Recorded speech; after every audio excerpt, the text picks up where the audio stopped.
Gastronomia Sensorial está hoje no bairro de Lourdes, em Belo Horizonte, num dos restaurantes mais tradicionais da capital mineira. Estamos falando do Tip Top, com 92 anos, e é o restaurante mais antigo de Belo Horizonte. E o nosso bate-papo hoje será com Ludmila Carneiro, a proprietária do Tip Top. Seja bem-vinda ao nosso programa, Ludmila. Obrigada, Cris. É um prazer estar aqui, falar em nome dessa casa tão querida pelos belo-horizontinos, né? Muito obrigada pelo convite. Lud, eu fiquei sabendo que você é a terceira proprietária, não é isso? Reza no contrato que para ser dona do Tip Top tem que ser mulher? Então, o Tip Top foi fundado por uma mulher, né? Paula Ruven. Dona Paula era tcheca, veio para o Brasil e montou o Tip Top. Na década de 80, ele foi adquirido pela Dona Tereza Recoder, né? E em 2013, eu comecei minha gestão aqui. Eu queria saber, porque você é jornalista, né? Sou. Como que você entrou nesse ramo, né, da gastronomia? Eu sei que você não sabe cozinhar. Sei sim.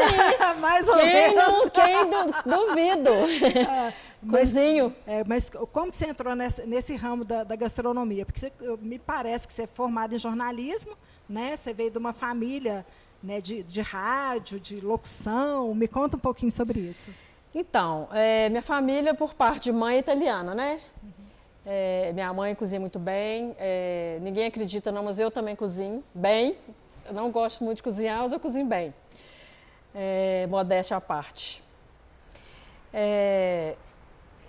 Assim, as famílias italianas são famílias que comem, né? Sim.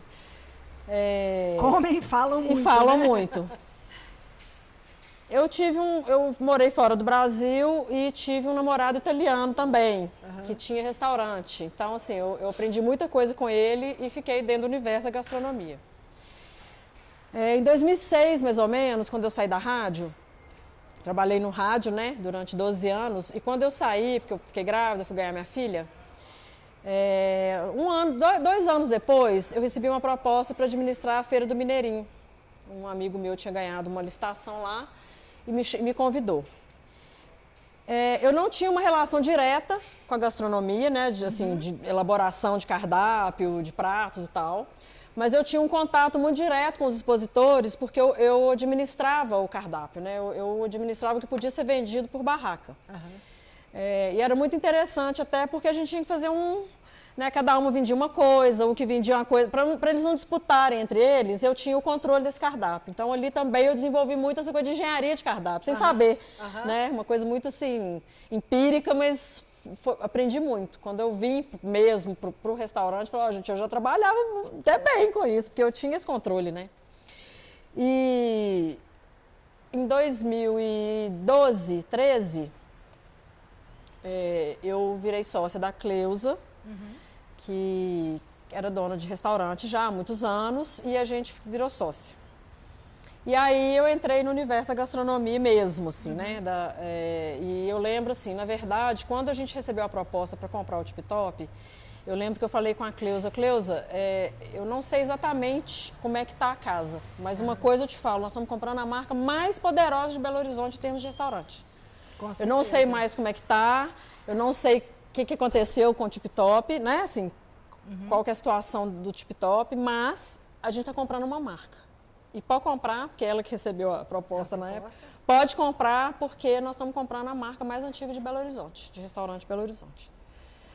E aí começou minha trajetória, né? E a respeito do cardápio do Tip Top, ele, por ser uma casa tradicional, vocês continuam ainda com aquele cardápio alemão, com chucrute, com a salada de batata, com isso tudo? Quando a gente entrou aqui, é até engraçado, porque foi o Wagner que me atendeu, eu vim aqui meio paisana, sabe? Falei, não, comprei, agora vamos lá ver, mas não fala pra ninguém que eu tô indo, porque eu quero ver como é que é o atendimento, como é que tá a comida e tal. E aí eu vim com um amigo, e quando eu peguei o cardápio, eu fiquei tão confusa, que foi até o Wagner aqui que me atendeu, falou, moço, me fala o que eu tenho que comer, porque é tanto trem nesse cardápio que eu não sei o que eu faço aqui. O Tip Top, o cardápio, ele estava, assim, de uma época, logo que a gente entrou, numa época, assim, muito, assim, década de 80, 90. Uma época que, assim, os pratos eram muito compartilhados, muita comida, né, assim, uma comida muito farta. E eu percebi que, assim, eu gosto de sair, gosto de comer, gosto de viajar, assim, eu percebi que, assim, não era mais o caminho. As pessoas estão comendo menos, uma comida assim, mais saudável, menos quantidade, uma apresentação mais bonita. Antigamente era muito com volume, né? Um tipo de restaurante igual o Tip Top, era aquela coisa do volume, tropeiro.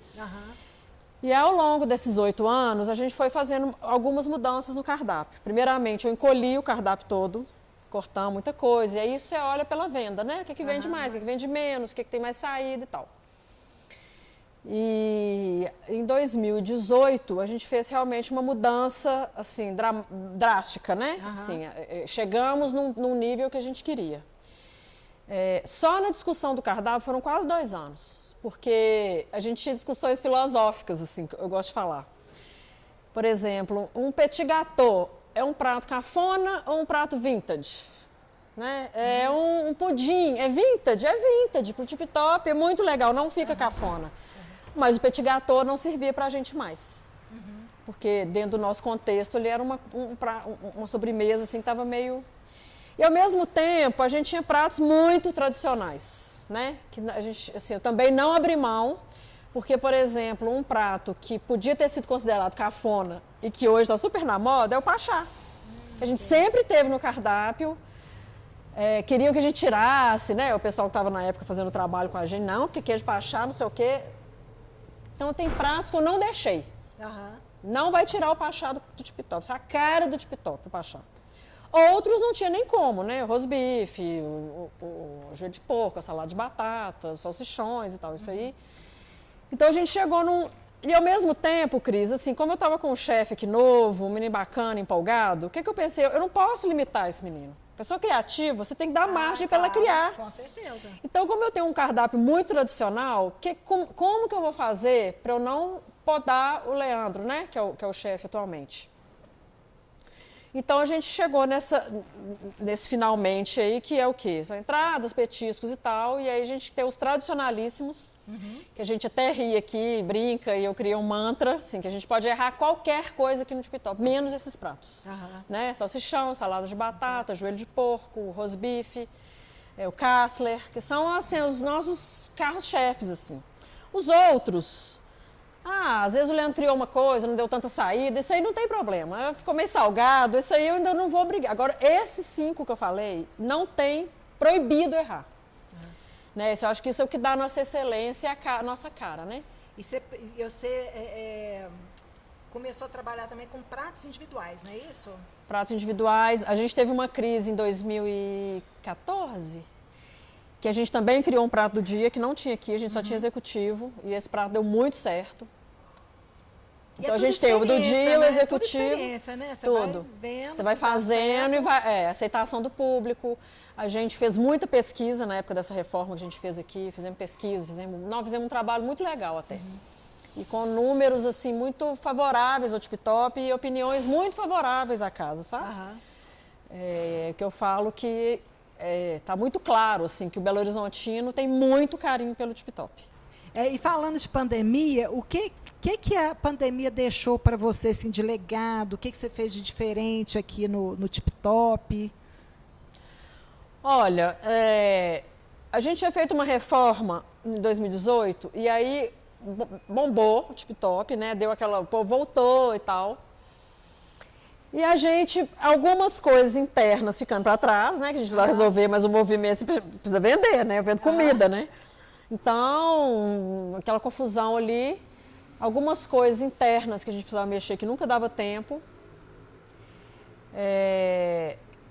Algumas modificações também, né? No nosso contexto aqui, que a gente precisava fazer e também nunca conseguíamos.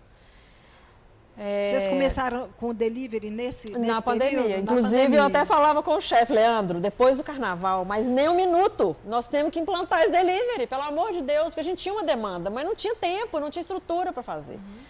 Aí acabou o carnaval, veio o fechamento, né? Mas foi muito bom, porque nesse intervalo, assim, a gente, além dos processos internos que a gente mudou, de cozinha, de pessoal mesmo, a gente criou uma empresa, vamos falar assim, uma sanduicheria, que também a gente meio que recuou agora, porque começou a ficar muito ruim a questão da pandemia, a gente achou que ela ia acabar antes, então a gente os sanduíches estão no nosso cardápio, mas a gente chegou a abrir uma loja no mercado, eu resolvi fechar, porque a gente trabalha com números, né? Então, em 6 meses eu só pude funcionar não bate a conta, né? Não tem jeito. Não tem como. Se o TikTok tivesse aberto, você ainda fala, não, beleza, eu vou bancando ali, mas o TikTok fechado, e lá fechado não tem como. O mês que foi aberto até foi muito bom pra gente, mas eu preferi recuar agora, esperar o TikTok engrenar de novo e depois eu procurar outro caminho. E o TikTok começou muito com essa pegada de sanduíche, lá na década de 30, os famosos sanduíches da Dona Paula. E além desses processos internos, assim, tinha umas demandas, por exemplo, Cris, que eu acho que mesma coisa que eu vi no cardápio, eu vi também no TikTok. Por exemplo, o TikTok abria de 11 às 11 da noite. Belo Horizonte não tem uma cultura da pessoa almoçar 3 horas da tarde. Eu estava preparada para isso. Nossa cozinha, se chegar aqui 3 horas da tarde, ela estava funcionando. Normal, qualquer prato do cardápio. Mas a cidade não tem essa cultura. Não. Almoço vai até 2h30, no máximo, não tem mais ninguém aqui dentro. Então, por exemplo, a gente já não está abrindo de segunda a quarta até 11 da noite, nós estamos abrindo só até as 4 da tarde. Aí quinta, sexta e sábado nós estamos abrindo de acordo com os horários aí que a prefeitura está permitindo, né? Até 11. Agora, assim, aprendizados da pandemia, assim, né, do negócio. Graças a Deus, assim, eu pratico yoga já tem 4 anos. Então, assim, eu posso, assim, momentos de muito desespero. Teve um dia, inclusive, que eu achei que o mundo tinha acabado e eu tava só eu. Eu e o Leandro, o chefe. Porque eu saí aqui na rua, era assim umas 6 horas da tarde. Gente, eu falei, meu Deus, e era inverno, assim, era aquele tempo, assim, meio final do dia. Falei, gente, teve tipo um lockdown, teve um blackout, assim, no mundo. E eu saí do TikTok, sabe, eu peguei o carro e fui. Eu olhava, tudo fechado, aquela coisa melancólica, aquela coisa... Eu falei, o mundo acabou. O mundo acabou, tô chegando lá em casa dos meus meninos, eu chego no TikTok, tá o Leandro, o chefe, com alguém que tá cozinhando aqui. Então, o real significado de viver um dia depois do outro. Então, assim, porque tinha dia que a gente tinha 10 mil reais de conta para pagar e tinha vendido 200. Então, como que você fecha uma conta que está faltando só 9.800 reais para você pagar? Só fazendo muito yoga, muita meditação. Você está fazendo inversão, torção, dá nó no corpo. Mas assim, para finalizar, o que significa a gastronomia para você na sua vida atualmente? Então, complementando a outra, né, que eu comecei a falar e não terminei, eu considero o TikTok hoje muito mais do que simplesmente a coisa da comida, né, assim, da gastronomia.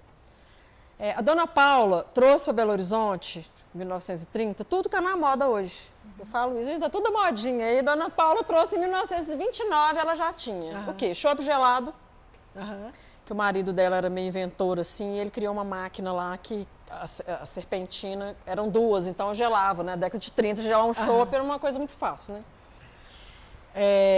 Embutidos, que estão super mega na moda, né? Não tinha presunto em Belo Horizonte, né, gente? Assim, eu sei porque minha avó, ela comprava em cooperativa e não tinha. O que tinha que era um bacalhau seco, chuchu, umas coisas em lata, né? Então, essa cultura do embutido, tanto que eles falam muito no sanduíche da Dona Paula, era um misto frio. Como que eu vejo? Tem que fazer um sanduíche, mas, gente, é um misto frio, é um pão, presunto, né? Mas na época, sei lá, década de 40, nossa, um presunto. Refrigerante artesanal. Ela tinha uma máquina de refrigerante artesanal na década de 30. O chopp, já falei, os embutidos, produtos importados, ela trouxe... Então, uma cultura que ela trouxe para Belo Horizonte, que não tinha, né? Então, eu acho que o legado dela é muito importante. E, como eu disse, Belo Horizonte tinha 30 anos quando a dona Paula montou o Tip Top. Então, eu considero, assim, a minha parte é resgatar essa história, tá? Quando eu entrei aqui não tinha uma foto do Tip Top antiga. Inclusive, se alguém tiver alguma coisa aí, já vou pedir. Qualquer coisa que tiver do Tip Top, eu agradeço enormemente, porque realmente não tem. Para ajudar a fazer o acervo, fazer um acervo. É uma história muito interessante, como eu disse, muitas pessoas muito importantes. Eu sou meio desligada, assim, mas toda hora os meninos falam, o fulano aqui, senador, o fulano. Então, assim, o Tip Top é frequentado por pessoas muito importantes. Imagino, né? Quantas histórias, né? Quantas decisões não foram tomadas aqui dentro, quantos conchavos e, né, políticos e... Então, acho que assim, o Tip Top, para mim, não é só a coisa do restaurante. Eu quero deixar o Tip Top, né, se for nos 100 anos ou o que for, deixar um legado para a cidade, né, assim, deixar uma história da cidade que eu tenho para mim que se a gente, Cleusa e eu, não tivéssemos pegado o Tip Top em 2013, provavelmente já tinha fechado. Tá? Não por competência, como eu disse, não por conta de venda, mas era uma casa que estava ficando esquecida e ia entrar numa decadência, né? Então, assim, o que eu gostaria de deixar é uma casa que seja uma referência para BH, da nossa história, que é muito recente, pouco registrada, importantíssima para a cultura gastronômica de Belo Horizonte, né? Como eu disse, Dona Paula trouxe muitos produtos que são hoje muito consagrados aqui. Sim. Outra coisa que eu gosto muito de falar é o tanto que a comida alemã, vamos falar alemã, né? E a mineira combinam. Então, assim, ao longo dos anos também houve essa mistura do brasileiro com o alemão, que deu muito certo e que a gente quer bater muito nisso. Até para levar o Tip Top para outros lugares, né? Acho que levar a comida mineira junto é importante. E eu acho que é isso. Eu acho que o que eu quero deixar é isso. Colocar de novo o Tip Top na história, porque ele não é reconhecido como deveria. E minha missão é essa. Colocar o Tip Top de novo no lugar que ele merece. Ô Lude, então para finalizar, eu queria saber com você qual que é o prato que te remete assim à infância, o que você gostava de comer, porque a gente está falando aqui, né, o programa é sobre gastronomia, então eu queria saber, e falando da sua vida, né? Então, na sua vida, o que você gostava de comer mesmo na infância? O que te lembra mais a infância? Ô, Cris, sempre que alguém, né, alguma entrevista, eu até escrevi um texto também sobre memória afetiva, comida e memória afetiva, né? Sempre que alguém me fala, imediatamente eu lembro do mingau de fubá, doce. Eu cresci num lugar muito frio, né? Era o Retiro das Pedras, numa época que não tinha aquele tanto de casa, poucas famílias. Então, a minha casa, a minha família não é uma família grande, mas são as memórias que eu tenho da gente sentada à mesa, porque assim, a gente não tinha nem o que fazer, né? Ficar na rua, não tinha. Então, eu lembro muito disso, da minha mãe fazendo. E nesse texto que eu escrevi, eu até falei assim, além de tudo ainda, vem de um ingrediente que a gente tem que reverenciar muito, que é o milho, né? É o milho. Um ingrediente, assim, muito sul-americano, foi para o mundo, muito versátil. E, assim, eu acho que o mingau, assim, das coisas que eu lembro, né? O mingau, ele preenche, assim, uma parte boa, né? Assim, não só da coisa do frio, mas também quando você está doente, quando você ganha menino, você também, né, mulher parida toma mingau. Toma umas canjas e tal, uns mingau de milho grosso e tal, mas assim, eu tô me atendo ao mingau mesmo, né, que eu gosto, assim. Inúmeras situações ele cabe, né? E é o que vem primeiramente na minha cabeça. Eu podia falar um tanto de coisa aqui, a lasanha da minha mãe é maravilhosa, a comida da minha mãe é perfeita, ótima, maravilhosa. Mas, assim, eu acho que o cérebro manda imediatamente pro mingau. E até hoje, começa a esfriar. Graças a Deus, a Dalva, que trabalha lá em casa, ela aprendeu a fazer muitas coisas com a minha mãe. E começa a esfriar, ou eu começo a querer gripar, ou querer qualquer coisa, assim, tá meio estranho. Imediatamente, eu já chego lá em casa, Dalva, faz um mingau pra mim. Mas você quer comer um mingau? E o mingau que você faz, você coloca o queijinho no fundo? Coloca o queijo, coloca o mingau por cima, muita canela. Ainda dá uma nata, assim, você vai tirando aquela nata do mingau. Gente, é assim que eu gosto também. Eu fui criada também com esse mingau, eu também tenho essa memória afetiva. É aquela coisa assim, pijama de flanela e mingau de fubá, aquelas camisolas assim com as mangas assim, que a gente usava quando era pequeno. E mingau de fubá, isso é muito atrelado. Minha avó, que não gostava muito de cozinhar, ela fazia um mingau de fubá maravilhoso. Então, é o que vem da minha infância, assim, com muita... É isso. E eu acho que eu vou ficar uma velhinha comendo mingau. Não é sopa. No texto até coloquei. Para muitas pessoas é a sopa, né? Para mim é o mingau. Ok. Muito obrigada mais uma vez, Lude.